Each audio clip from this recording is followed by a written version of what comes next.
Le Seigneur a une parole pour toi.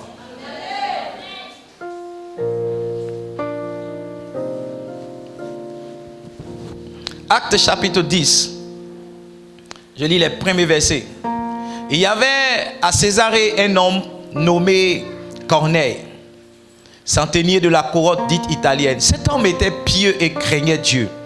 Avec toute sa maison, il faisait beaucoup d'aumônes au peuple et il priait continuellement.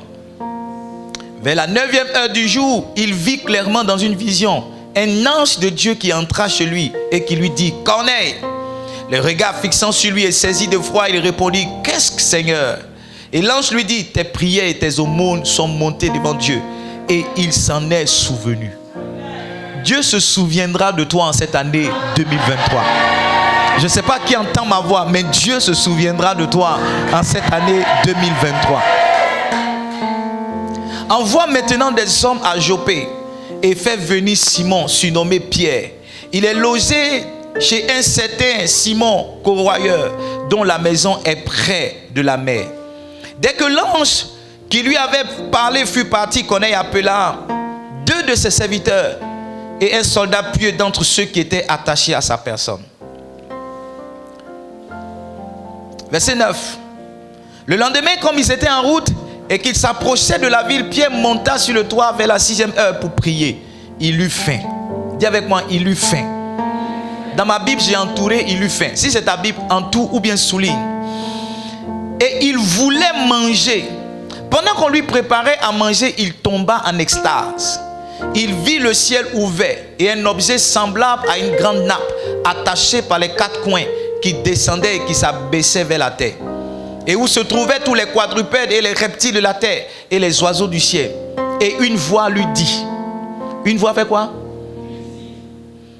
Parle-moi, Seigneur, ma vie est dans tes mains. Parle-moi, Seigneur, parle-moi, parle-moi, ma vie est dans tes mains. Parle-moi, parle-moi,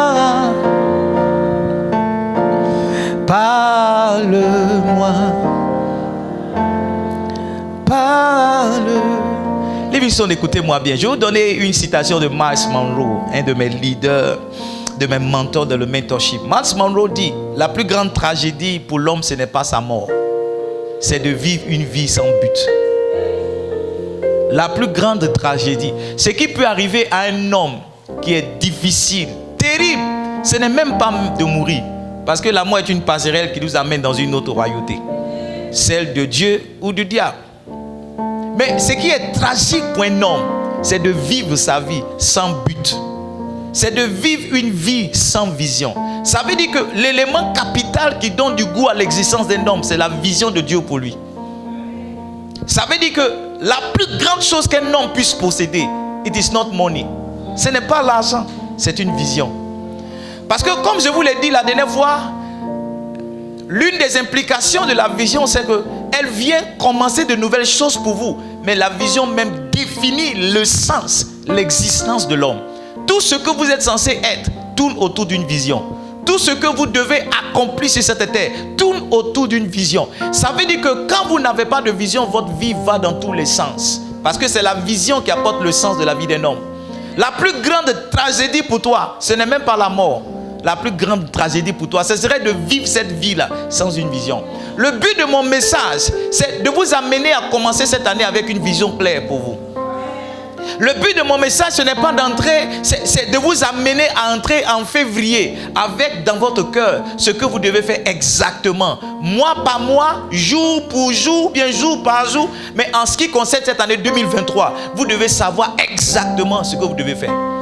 Vous savez, ce week-end, un homme de Dieu m'a posé la question. Il a dit: évangéliste, qu'est-ce que tu veux faire? Dès qu'il a posé, il n'a même pas, sa question n'est même pas arrivée à sa fin que je lui ai dit ce que je voulais faire.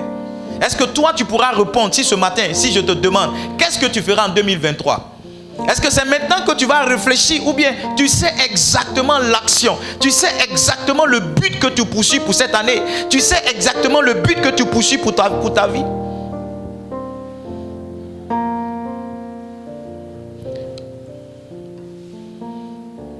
La plus grande tragédie, c'est de vivre sans vision. C'est de vivre sans vision. 5 choses qui vont changer votre vie en cette année 2023.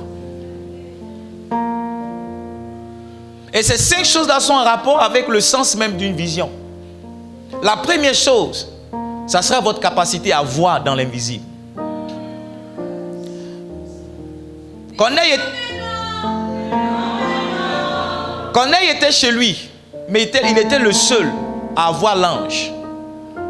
L'ange est apparu à Corneille dans sa maison, mais il était le seul à le voir. Pierre était dans la maison de Simon le corroyeur. Mais pendant que Pierre était sur le toit, il était le seul à assister au spectacle auquel il assistait. Il était le seul à participer à la scène à laquelle il a participé. Ce qui sera pour toi déterminant cette année, qui est en rapport avec la vision, ça sera ta capacité à voir dans l'invisible. Les visions, écoutez-moi bien. Accomplir des exploits, c'est faire ce qui est impossible. Note ça quelque part. Cette année 2023, c'est l'année des exploits. Accomplir des exploits, c'est faire ce qui est impossible au commun des mortels. C'est faire ce qui est impossible au commun des mortels. Écris ça. Accomplir des exploits, c'est faire ce qui est commun c'est faire ce qui est impossible au commun des mortels. Ça veut dire que si on vous met 10 personnes quelque part, tu dois être le seul ou bien la seule être capable de faire quelque chose que les 9 autres personnes ne peuvent pas faire. Maintenant regarde, pour accomplir ce qui est impossible pour les hommes, tu dois être capable de voir dans l'invisible. Les gens qui accomplissent l'impossible sont des gens qui voient dans l'invisible. Un homme qui fait ce que les autres ne font pas, c'est un homme qui voit ce que les autres ne voient pas. Un homme qui fait ce que les autres ne font pas, c'est un homme qui voit ce que les autres ne voient pas. Quelqu'un peut écrire ça, mettre ma photo et mettre ça quelque part sur Facebook, sur WhatsApp, je ne sais pas où. Un homme qui fait ce que les autres ne font pas, c'est un homme qui voit ce que les autres ne voient pas. Essayez ce soir ou bien ce matin en rentrant chez vous à la maison de fermer vos yeux et essayez de retrouver votre maison sans ouvrir les yeux. C'est à cela votre vie ressemble lorsque vous n'avez pas de vision. Essayez, lorsque vous sortez d'ici, de fermer vos yeux et de retrouver votre maison sans les ouvrir.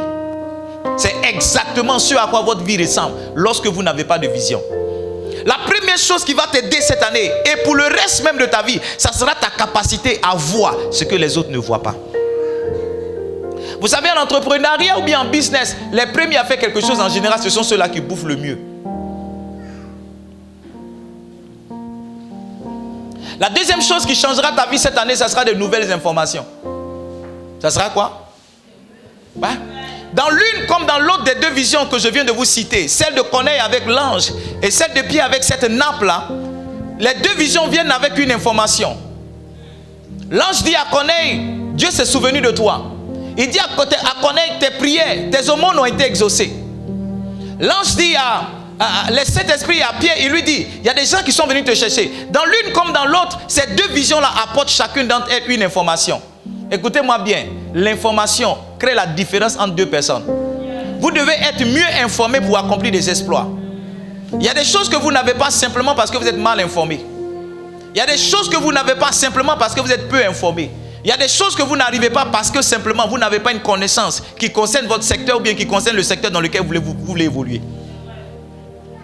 L'information fait la différence. L'information fait la différence. Cette année, tu dois courir après l'information. Tu dois courir après l'information. Souvent, c'est une petite information qui fait toute la différence dans une grande solution que tu veux apporter à un problème. Hein? Une petite information fait la différence. Quand l'ange vient, il donne une information à Corneille. Quand l'ange vient, il donne une information aussi à Pierre. Cette année, si tu peux être informé comme il se doit, tu vas voir. Tu sais, chaque fois que j'ai travaillé quelque part, j'ai eu l'information qu'on recrutait dans cet endroit. Ouais. Chaque fois que j'ai signé un contrat de travail quelque part, j'ai eu l'information qu'on recrutait quelque part. Donc souvent les gens ne travaillent pas parce qu'ils ne savent pas où on recrute. Souvent les gens sont mal orientés parce qu'ils ne savent pas dans leur saison. C'est dans quoi on peut réussir. C'est dans quoi on peut percer. La Bible ne dit-elle pas que le peuple de Dieu périt par quoi? Par quoi? Par manque de connaissance. Par manque de connaissance. Oh, ouvre mes yeux, Seigneur, je veux voir ta puissance. Ouvre mes yeux, Seigneur, ta puissance. Je veux être comme les quatre êtres vivants qui te prient, te louent à jamais. Je veux être comme les quatre êtres vivants qui te prient, te louent à jamais. Seigneur Jésus, fais-moi voir ta puissance. Ouvre mes yeux, Seigneur, je veux voir. Ouvre mes yeux. Le Seigneur doit ouvrir tes yeux cette année. Il y a quelque chose que tu dois voir. J'ai dit, il y a quelque chose que tu dois voir. Il y a quelque chose que tu dois voir. La troisième chose qui va changer ta vie cette année, ce sera les instructions que tu vas recevoir. Dans l'une comme dans l'autre des deux visions, il y a une instruction qui est venue. L'ange va dire à Corneille, va chercher Pierre. Dieu va dire à Pierre, va chez Corneille. Le miracle est la rencontre d'une instruction et d'une obéissance. C'est-à-dire, quand l'instruction n'est pas là, le miracle ne commence pas. Un exploit, c'est un miracle. Et un miracle commence avec une orientation divine. L'instruction vient dire à un homme dans une saison, qu'est-ce qu'il doit faire exactement? Écoute-moi bien, dans toutes les saisons de l'année, on ne plante pas banane. Dans toutes les saisons de l'année, on ne plante pas manioc. Écoute-moi bien, selon la loi des semailles et des moissons, chaque saison, ou bien chaque semaille, obéit à une saison. Ça veut dire dans chaque saison de la vie, il y a quelque chose de précis que tu dois faire. Et si Dieu ne t'instruit pas, tu ne peux pas marcher dans la dimension des exploits. Les bisons, écoutez-moi bien, c'est avec Dieu qu'on accomplit des exploits. Les gens qui veulent se réaliser sans Dieu finissent dans la perte et dans la désillusion. Ceux qui associent Dieu à ce qu'ils font, ils arrivent très loin dans la vie. Et dans cette saison, si Dieu ne vous a pas dit exactement ce que vous devez faire, vous allez tenter beaucoup de choses. Vous allez perdre de l'énergie et perdre du temps. Est-ce que je peux parler à quelqu'un ce matin? Qu'est-ce que Dieu t'a dit pour cette année? Quelle est l'orientation de Dieu pour toi? Quelle est l'instruction de Dieu pour toi? Quel est l'interdit de Dieu pour toi? Ouais. Parce que dans une saison comme dans une autre, il y a des choses que Dieu autorise, il y en a qui n'autorisent pas. Dans cette saison, tu peux évoluer comme ceci. Mais dans une autre saison, Dieu peut te dire non, n'évolue pas comme ça. N'est-ce pas vrai qu'il dit à Moïse, quand tu vas, frappe le rocher. Quand il frappe le rocher, l'eau sort. Mais dans une autre saison, il lui dit non, ne frappe pas, mais parle. Parle.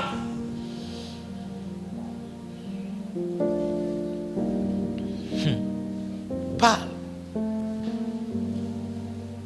Dieu a besoin de t'instruire. Dieu a besoin de te parler.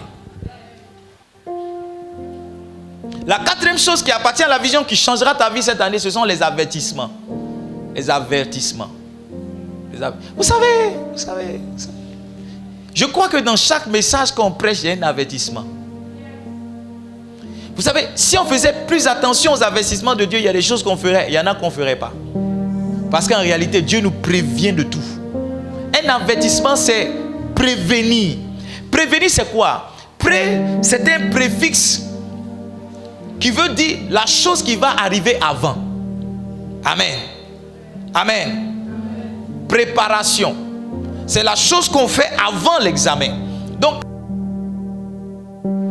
il est tenté de te dire à l'avance les choses qui vont venir si tu ne fais pas telle ou telle chose. L'évêque Oyedepo dit, je ne suis pas surpris de là où Dieu nous a envoyés. J'aurais été surpris s'il ne nous avait pas envoyés là. Quand vous marchez selon les recommandations de Dieu, vous n'êtes pas surpris de ce que Dieu fait pour vous. Vous marchez dans une vie normale de miracle. Le miracle est le miracle pour celui qui ne marche pas dans une vie normale. Le miracle est pour ceux qui sont en dehors de Dieu. Le miracle est pour ceux qui ne connaissent pas Jésus. Sinon, ceux qui ont décidé de marcher avec Dieu, ils savent qu'ils sont appelés à faire des exploits. Les exploits deviennent les choses qui sont normales pour eux. Oui. Quand les gens les acclament, ils disent, vous ne savez pas quel Dieu je sers. Quand les hommes les célèbrent, ils disent, vous ne savez pas avec quel Dieu je marche. Ne dites pas combien de fois je suis grand. Dites combien de fois le Dieu avec qui je marche est grand. Parce que ma grandeur est rattachée à celui qui est derrière moi. C'est celui qui est derrière moi qui me donne d'apparaître comme vous me voyez. C'est celui qui est derrière moi qui me donne de parler comme vous m'entendez parler. Ce que je suis, c'est quelqu'un qui est derrière moi qui dirige et qui se manifeste. Hein? Le dimanche dernier, vous n'étiez pas là. Mais Dieu nous a prévenus. Il y a un jugement. Ceux qui ont un pied dehors, un pied derrière. Un vent va souffler.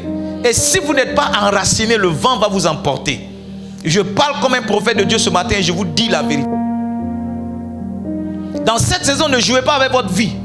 Ne jouez pas avec votre sanctification. Oh, ne jouez pas avec votre vie. Ne jouez pas avec votre sanctification. La cinquième chose qui va t'aider cette année, qui est aussi donc un des fruits de la vision, ce sont les enseignements. Les quoi? Les enseignements. En Actes au chapitre 10, le verset 28, c'est toujours à partir de la vision que l'apôtre Pierre parle. Il dit, vous savez, leur dit-il, qu'il est défendu à un juif de se lier avec un étranger ou d'entrer chez lui. Il dit, mais Dieu m'a appris. Dieu a fait quoi? Dieu m'a appris. Ça veut dire que Dieu m'a enseigné. Il dit, à ne regarder aucun homme comme étant souillé. Cette année, il y a des choses que Dieu doit t'apprendre. Oui. Il y a des choses que Dieu doit t'apprendre. Dans une vision que Dieu donne à un homme, il y a un ensemble de choses qu'il lui apprend. Il y a un ensemble de choses qu'il amène à sa vie comme étant des connaissances qui sont attachées.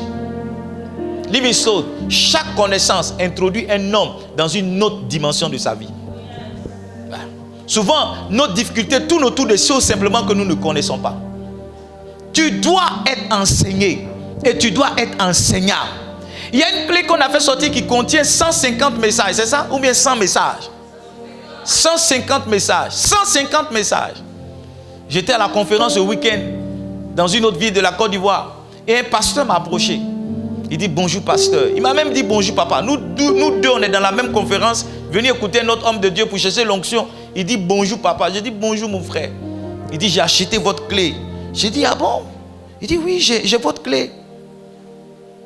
Et il m'a montré des vidéos. Mes vidéos qui sont sur TikTok. Il a téléchargé ça plein dans son téléphone. Il dit voici j'écoute vos vidéos. Et ce qui m'a le plus étonné, mais c'est qu'il a téléchargé le parler en langue de plus d'1 heure qu'on a mis sur YouTube.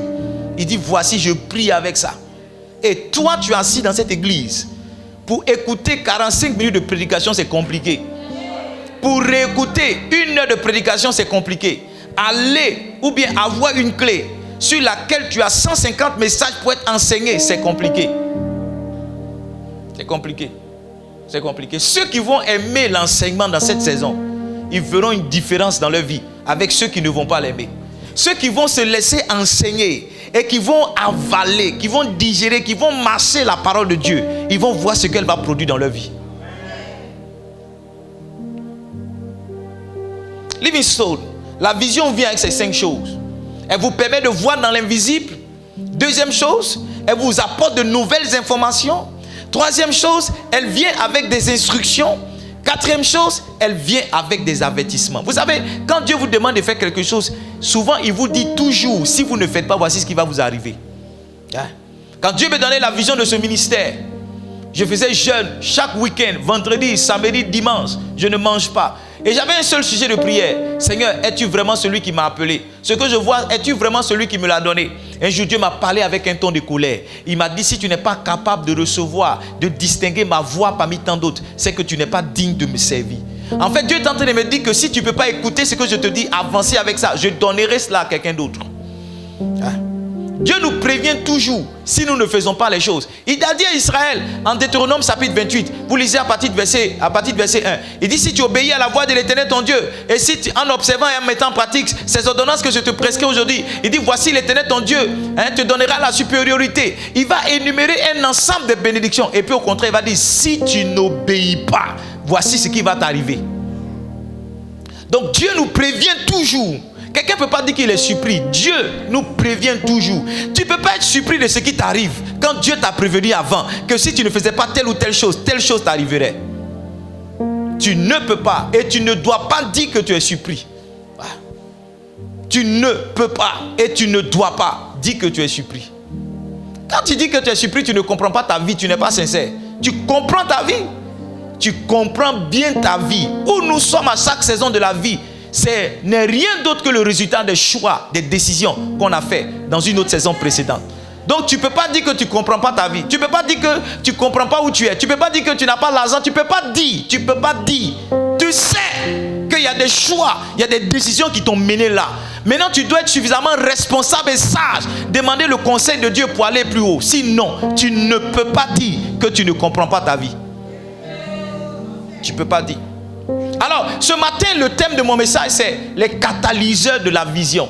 Qu'est-ce qui catalyse la vision? Qu'est-ce qui facilite la vision? Qu'est-ce qui engendre la vision? Qu'est-ce qui stimule la vision? Comment stimuler une vision? Comment catalyser? Comment propulser? Comment engendrer? Comment provoquer la vision? Et quand vous lisez les deux textes que nous avons lus, sinon les deux histoires dans le même texte de Actes chapitre 10, il y a l'histoire de Corneille et l'histoire de Pierre, mais qui se rejoignent. C'est d'une même histoire, mais chacun avec sa portion, et plus tard, les deux avec leur portion qui se rejoignent. Il y a quelque chose que vous comprendre. Quand vous lisez pour Corneille, la Bible dit de Corneille qu'il était en prière. N'est-ce pas? N'est-ce pas? Ou bien vous n'avez pas vu cette partie-là? Lisons ensemble. Verset 2, acte 10, verset 2. Cet homme était pieux, craignait Dieu avec toute sa maison. Il faisait beaucoup de monde. Il priait Dieu continuellement. Verset 3. Vers la 9e heure, il vit clairement dans une vision de Dieu qui entra chez lui et dit, Corneille. Donc, voyez-vous, chez Corneille ici, c'était la prière. Allons-y chez Pierre. Pierre, nous sommes au verset 9. Le lendemain, comme ils étaient en route et qu'ils approchaient de la ville, Pierre monta sur le toit. Vers la 9e heure, pour faire quoi? Pour faire quoi? Pour prier. Maintenant, regarde le verset 10. La Bible dit qu'il eut faim. Donc, Pierre est parti prier avec la faim dans son ventre. Cela n'est rien d'autre que le signe du jeûne et de quoi? Et de la prière. Donc, deux éléments qui catalysent la vision, c'est le jeûne. Pardon, deux éléments, ce sont le jeûne et la prière. Le jeûne et la prière. Quelqu'un doit avoir une vision pour lui en janvier là qui concerne sa vie pour 2023. Quelqu'un doit avoir une vision pour lui en janvier là qui concerne son existence. Et il a besoin de catalyser cette vision là à travers le jeûne et à travers la prière. À travers quoi? Le jeûne et la prière. Que fait le jeûne? Que faire? Ou bien comment est-ce que le jeûne catalyse? Comment est-ce que le jeûne provoque la prière? Comment est-ce que le jeûne suscite la prière? Comment est-ce qu'en jeûnant on peut amener, ou bien comment est-ce qu'en jeûnant on peut amener la vision? On peut provoquer quelque chose dans le ciel, voir quelque chose ou bien entendre. Donne-moi un bon amen. Est-ce que tu es intéressé? Est-ce que tu es intéressé par ça? Est-ce que tu es intéressé par ça? Écoute-moi bien, si tu notes ceci. Le jeûne vous met dans un état spirituel approprié. Le jeûne vous met dans quoi? Vous savez, vous devez être dans un certain état spirituel, d'accord, pour avoir le téléchargement d'une vision divine. Si tu as mangé foutu que tu es rassasié, c'est que tu vas voir, c'est pas Dieu.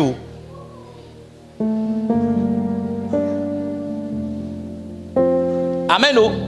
Si tu as mangé foutu, sauce arachide, et que tu es rassasié, c'est que tu vas voir. Il y a certaines visions même chez nous, quand tu les as, que tu expliques, on dit non, ne l'écoutez pas, il est juste rassasié. Il est juste rassasié. Même pas si. C'est-à-dire, elle est juste rassasiée. Il a bien mangé, il est content. Il a bien mangé. Ne l'écoutez pas. Il est rassasié. Il est rassasié. Le jeûne met un homme dans une disposition appropriée, une disposition particulière pour recevoir une vision de Dieu. Il y a certaines personnes, tellement Dieu veut te parler et que tu n'es pas dans la disposition qu'il faut, il a besoin de t'endormir pour te parler. C'est pourquoi tu fais beaucoup de songes. Tu n'as aucune vision. Toi, les seules opportunités que Dieu a de s'adresser à toi, bien de te montrer quelque chose, c'est lorsque tu es endormi. Donc, tant que tu n'es pas endormi, tu ne reçois rien. Et ce qui est étrange, c'est que tu dors tellement profondément que lorsque même Dieu te donne la vision, quand tu te réveilles, tu as oublié la vision. Quand tu te réveilles, la vision a disparu, la vision est partie.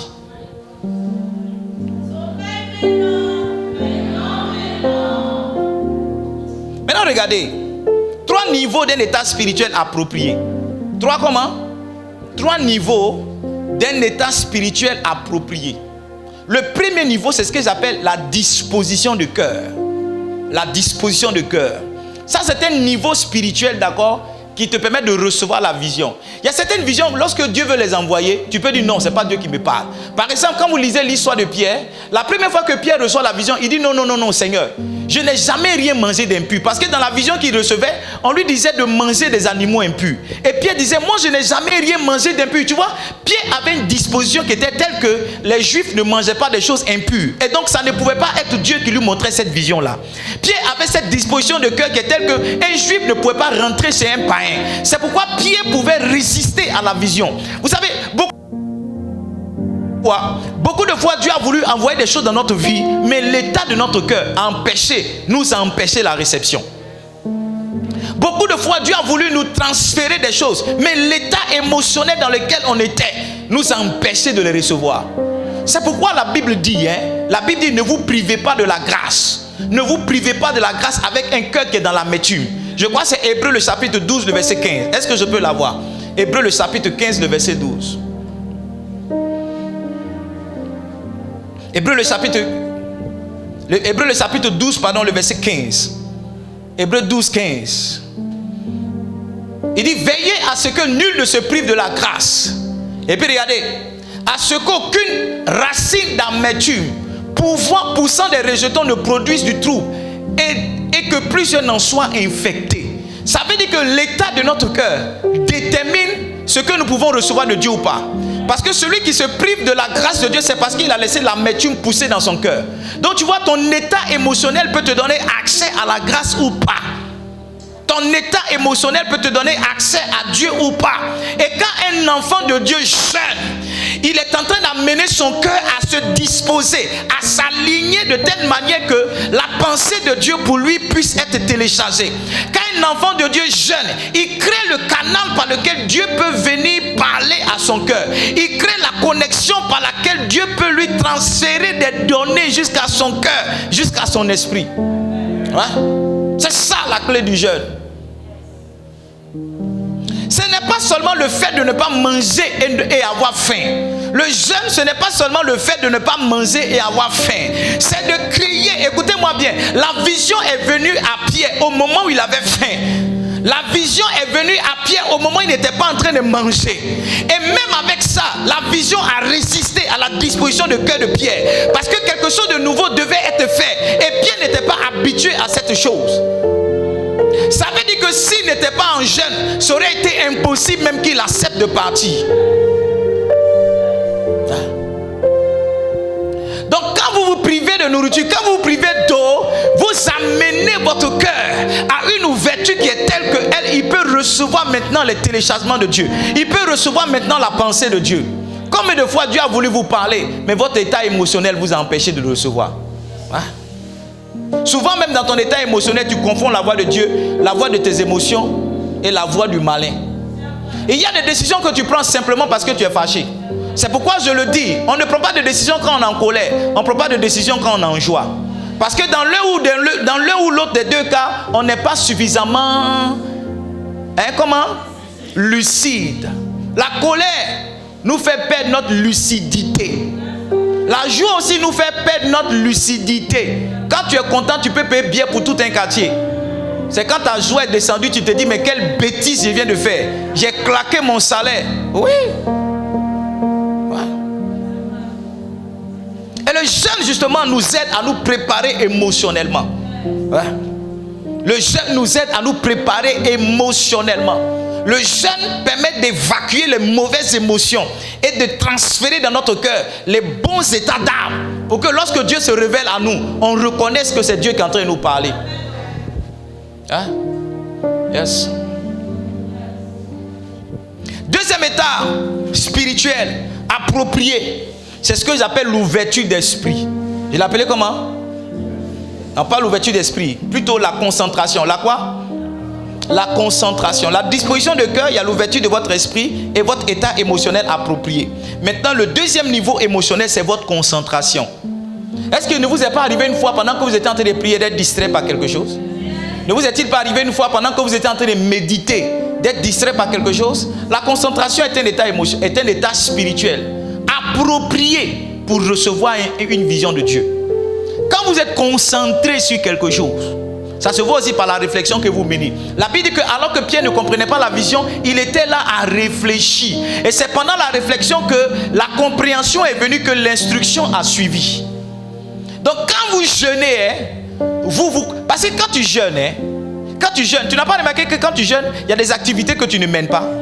Quand on veut faire ça, tu dis non, je ne fais pas ça. Quand il vient ici, tu dis non, je ne fais pas ça. Dans la période de ton jeûne, tu es concentré sur un sujet.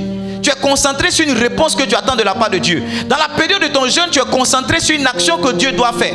Donc quand un enfant de Dieu jeûne, il se met dans ce second état spirituel que j'appelais l'ouverture d'esprit. Pardon, la concentration. Qui l'amène à fixer tous ses regards vers Dieu et qui l'amène à attendre et à n'espérer que de la part de Dieu. Donnez-moi un amen, je vais prêcher. Donnez-moi un amen, je vais prêcher. Alléluia.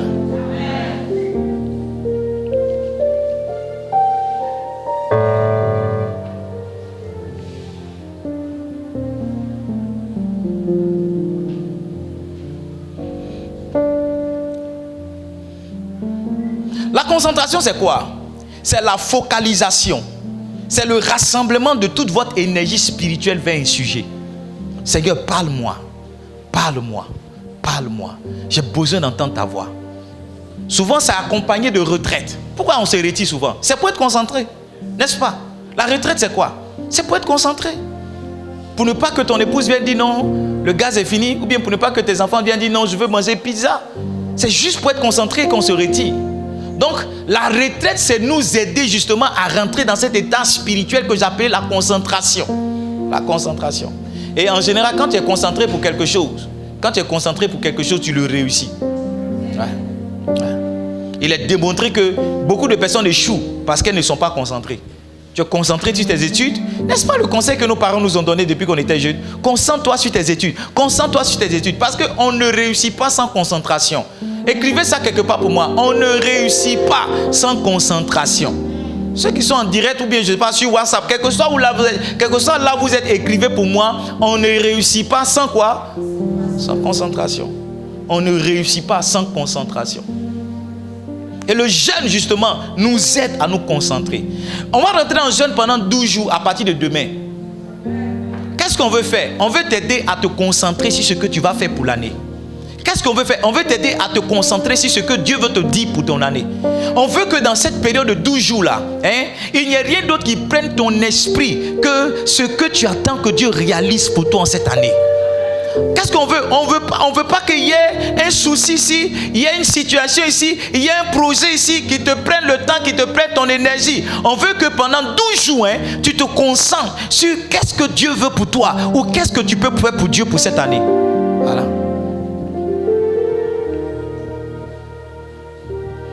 Ouvre mes yeux, Seigneur, je veux voir ta puissance.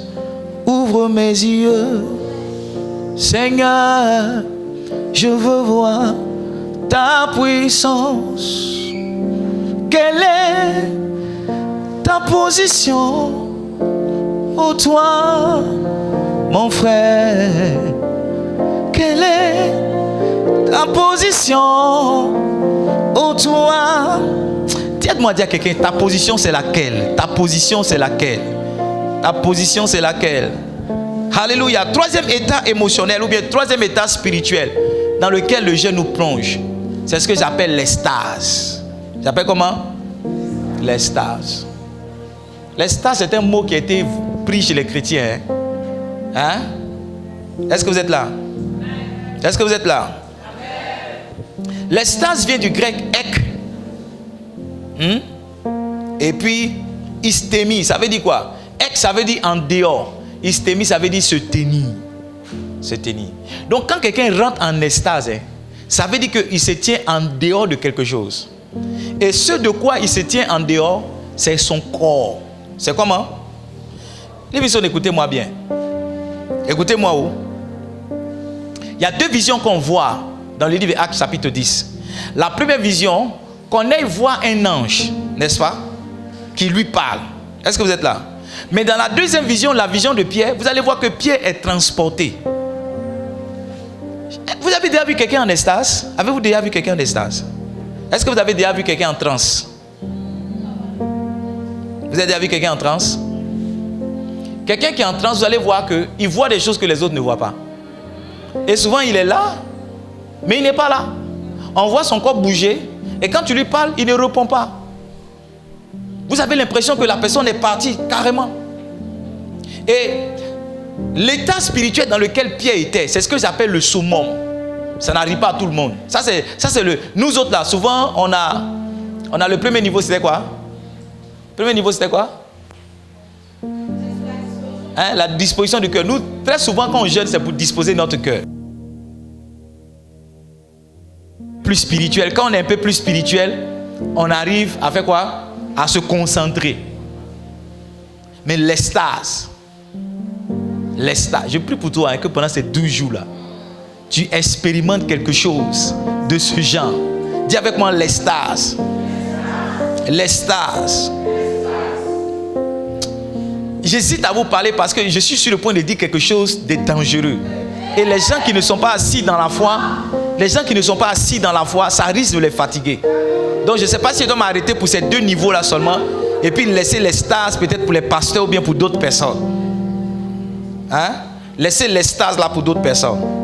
Donc l'extase, je dis, ça vient du grec ek qui veut dire en dehors et puis istémi qui veut dire se tenir. Amen. Écoutez, oh. Oh non, je ne vais pas vous dire ça. Non, je ne vous dis pas. Vous n'avez pas envie que je vous dise, donc c'est bon. Non, vous n'avez pas envie. Si vous avez envie là, j'allais mieux sentir. C'est bon.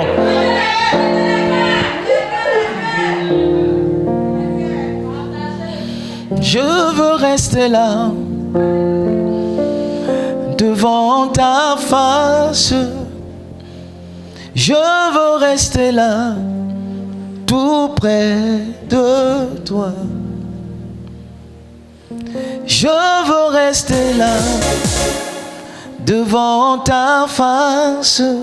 Chante avec moi. Je veux rester là, tout près. Les scientifiques disent que l'extase, c'est souvent la conséquence d'une discipline mystique. D'une discipline comment? Et ce que vous ne savez pas, c'est que le jeûne est une discipline mystique. Vous ne savez peut-être pas. Je vais descendre pour vous dire ça. Les sorciers même jeûnent.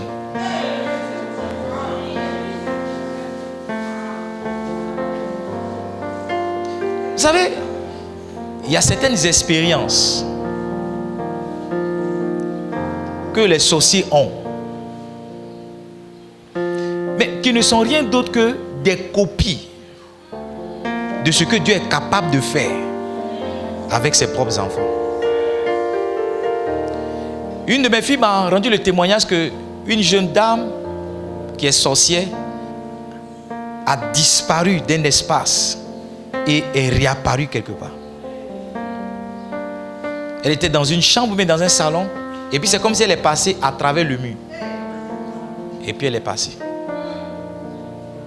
Je ne sais pas si vous lisez la Bible, hein, mais si vous lisez bien l'histoire de Philippe, vers la fin de Actes chapitre 8, la Bible dit, le Saint-Esprit a fait disparaître Philippe. La Bible dit que quand Philippe a fini de baptiser l'eunuque éthiopien, alors qu'il rentrait, le Saint-Esprit l'a enlevé. Élie n'est pas quelqu'un qui a été mort enterré. Élie est quelqu'un qui a été enlevé. Moïse, ce n'est pas quelqu'un qui a été mort enterré. C'est pourquoi à la transfiguration, en Matthieu chapitre 7, Élie et Moïse lui sont apparus. Maintenant, écoutez-moi bien. Quand c'est pour les sorciers, vous croyez. Mais quand c'est pour les enfants de Dieu, vous ne croyez pas. Si pendant que je prêche avec vous, le Saint-Esprit m'enlève d'ici et qui me fait apparaître à Boaké, vous allez quitter ici. Vous allez dire non. Ce niveau dans lequel papa est rentré là, où il est quitté récemment là, c'est que quelque chose s'est passé là-bas. C'est passé. Mais si c'est une jeune sorcière que je prends, que j'envoie ici, puis elle dit, elle disparaît, elle apparaît, vous allez dire, les sorciers même, les sorciers même. Vous voyez, c'est ce qui fait que vous avez plus peur des sorciers que vous n'avez foi en Dieu. Il n'y a aucune puissance que Satan a. toute la puissance que Satan a, c'est celle que le Seigneur lui a encore laissée. Lui a encore laissé. Et si vous voulez comparer les puissances, celle de Dieu est plus élevée que celle du diable. Je suis venu vous dire que vous ne pouvez pas marcher dans des exploits si vous n'êtes pas des hommes et des femmes puissants.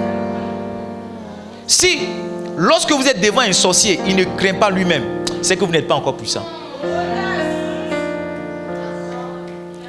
Et il y a certains exercices, comme le jeûne et la prière, qui rendent puissant un enfant de Dieu. Il y a certains exercices qui sont tels que quand un sorcier est en face de toi, non seulement tu peux le démasquer, mais tu peux lui dire à l'avance ce qu'il essaie de faire contre toi et ce qu'il essaie de faire pour toi. Ce que je trouve malheureux et dérangeant dans la maison de Dieu, c'est que vous avez la possibilité de devenir puissant, mais vous laissez ça au diable. Et le diable finit par vous manipuler, vous stresser et vous fatiguer. Vous avez la possibilité de devenir puissant, de ne pas craindre la sorcellerie, même de casser la sorcellerie par certains exercices, mais vous laissez ça à l'ennemi. Souvent, vous cherchez à vous réfugier dans votre pasteur, sous la veste de votre pasteur.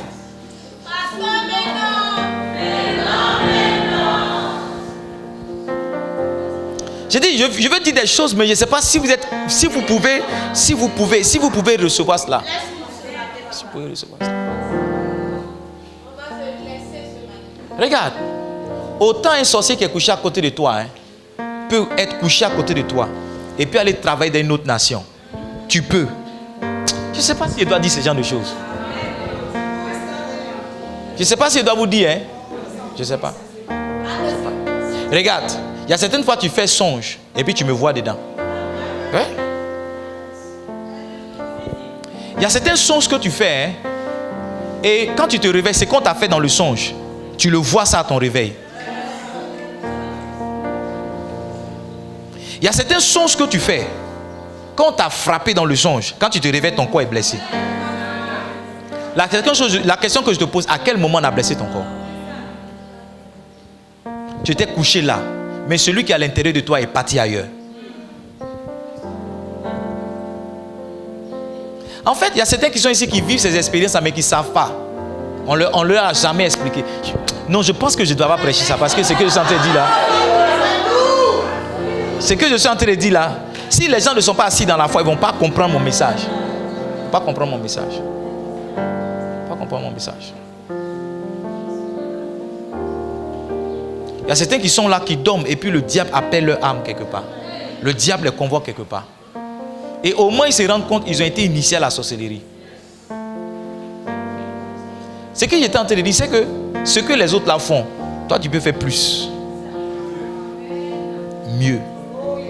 Merci fils. Et un exercice qui peut t'aider à comprendre comment ça fonctionne et à marcher dans la dimension, c'est le jeûne. Le jeûne c'est quoi? Le jeûne c'est quand tu affaiblis ta chair pour laisser ton esprit, tu mortifies ta chair, tu affaiblis ta chair. C'est-à-dire le contrôle que la chair a sur ton esprit. Tu fais arrêter ça et tu donnes pleine liberté à ton esprit.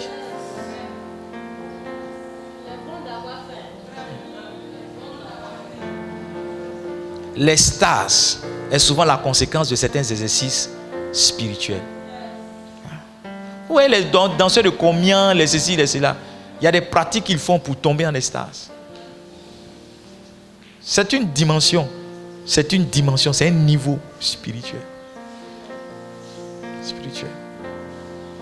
Quand c'est les féticheurs, les guérisseurs, là, vous dites qu'ils sont puissants. Regardez, vous savez pourquoi souvent, quand quelqu'un tombe sous le feu du Saint-Esprit, on vous dit souvent de le laisser la personne se retrouver. Parce que souvent, même recevoir une onction, ça peut te mettre en extase. C'est une forme d'extase que pour un enfant de Dieu de dire des choses qu'il ne comprend pas. C'est comme si quelqu'un parlait à l'intérieur de lui-même. Il n'avait plus le contrôle sur sa langue et sur sa bouche, mais quelqu'un d'autre parlait pour lui. Le jeûne facilite ça. Maintenant, c'est quoi l'avantage d'entrer dans cette dimension-là? L'avantage, c'est justement, Pas seulement d'être spirituel, mais pouvoir avoir accès aux choses de l'esprit. Vous savez, quand vous montez dans le spirituel, il n'y a pas d'avenir, il n'y a pas de futur. Il n'y a pas le temps dans le spirituel. Le temps, c'est dans le physique. 7h, 8h, 9h, c'est pour le physique. Quand quelqu'un monte dans l'esprit, il peut voir les choses. C'est-à-dire, il peut regarder les choses qui concernent ton passé, il peut regarder les choses qui concernent ton avenir. Et l'avantage de monter dans l'esprit, il y a des choses qui te sont arrivées dans ton enfance, tu ne sais même pas, mais qui ont une conséquence encore dans ta vie. Souvent, c'est en montant dans l'esprit que l'esprit te donne l'explication de tel événement. Telle chose est arrivée parce que. Un homme de Dieu que j'aime beaucoup, il a dit qu'il est rentré dans son bureau, il a dit à sa secrétaire d'aller lui acheter à manger. Et quand il s'est assis, il a senti la présence du Saint-Esprit à côté de lui. Après, il n'a plus réalisé. Au moins, il va se rendre compte, les gens étaient de taper à sa porte. Boum, boum, boum, boum, boum, boum, boum. Il dit qu'il était là depuis le matin jusqu'à tard dans le soir, tard dans la nuit.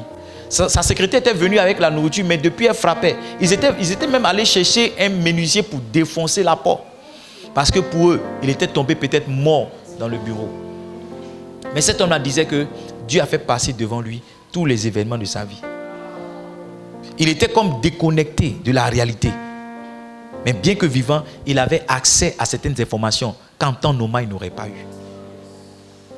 Maintenant, quelle est l'implication de ça? C'est que non seulement tu as la compréhension des événements passés, mais tu as aussi la révélation des événements qui doivent arriver. Vous savez, quand vous savez les choses qui doivent vous arriver, il y a une posture que vous avez. Quand la météo, on nous donne la météo. La météo, c'est quoi? La météo nous dit le temps qu'il fera demain, après-demain, dans une semaine, dans un mois. Mais quand on compte, c'est nous ici, on ne marche pas la météo. Hein. Sinon, les pilotes ont besoin de la météo pour faire voler un avion ou pas. Et il y a beaucoup de personnes comme ça. Ceux qui marchent avec la météo, ils prennent des dispositions pour rentrer dans le jour qui suit. Donc quand tu as la révélation des événements qui doivent arriver, tu prends les précautions, tu prends la disposition pour attendre ces événements-là. Beaucoup de choses nous surprennent et nous surprennent désagréablement. Pourquoi? Parce que nous n'avons pas la connaissance qu'elles doivent arriver. Je vous ai dit 2023, ça sera une année difficile. Mais une année difficile est une année justement pour réaliser des exploits. Parce que c'est dans la difficulté que les enfants de Dieu s'épanouissent. Allez demander à Isaac. C'est dans la sécheresse et dans la famine qu'il a moissonné le centuple. La Bible dit qu'il est devenu super riche. Je vous en supplie. À partir de demain, nous rentrerons dans 12 jours de jeûne. Nous serons ici tous les soirs à prier. Disposez-vous et jeûnez. Et laissez Dieu vous révéler les choses pour vous. Laissez Dieu vous parler. Laissez Dieu vous transporter dans la dimension où vous pouvez avoir accès à un certain nombre de choses et vous épanouir pleinement dans les choses que Dieu a pour vous cette année. N'entrez pas dans cette année-là sans avoir pris le temps de jeûner. Le deuxième catalyseur donc de la vision, c'est la prière. Un jeûne qui est fait sans prière n'est rien d'autre qu'une grève de la faim.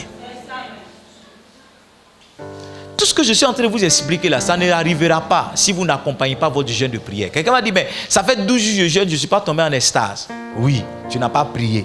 Ça fait 12 jours que je jeûne, mais je n'ai rien vu. Oui, tu n'as pas mangé, tu n'as pas jeûné. Parce que le jeûne est le jeûne parce qu'il y a la prière dans la privation de faim. Sinon, le jeûne qu'on fait sans prier là, c'est ça qui est grève. C'est ça qui est privation. Voilà. Le jeûne est le jeûne parce qu'il y a une activité qui accompagne le jeûne. Et cette activité-là, c'est la prière. Et ce qui me plaît dans les deux textes qu'on a lus, pour ce qui concerne Corneille, André, écoutez-moi bien. Laissez-moi me donner les références.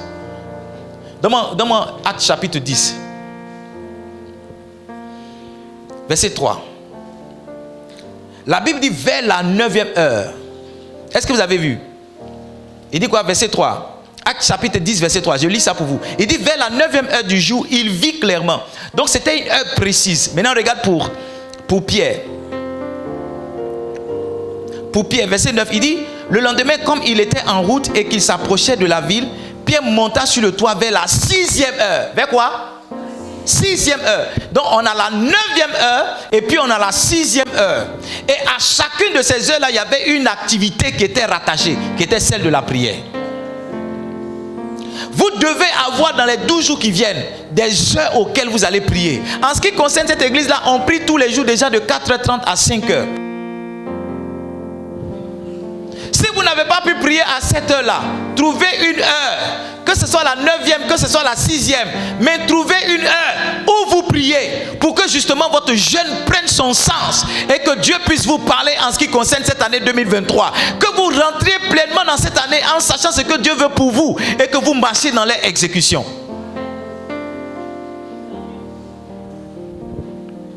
Pas un pas sans toi.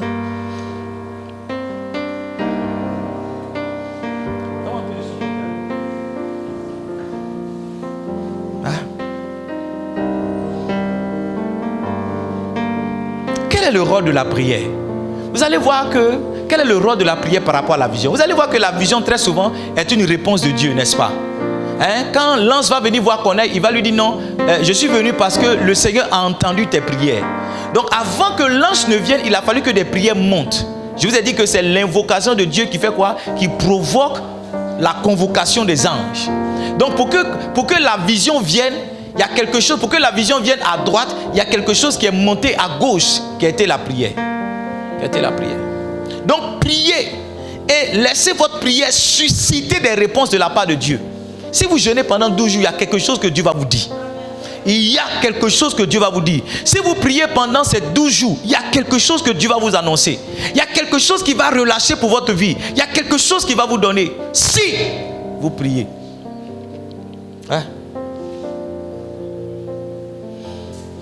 Dans les deux visions qu'on a lues, il y a eu l'activité de la prière. Dans la vision de Corneille, il y a la prière. Dans la vision de Pierre aussi, il y a la prière.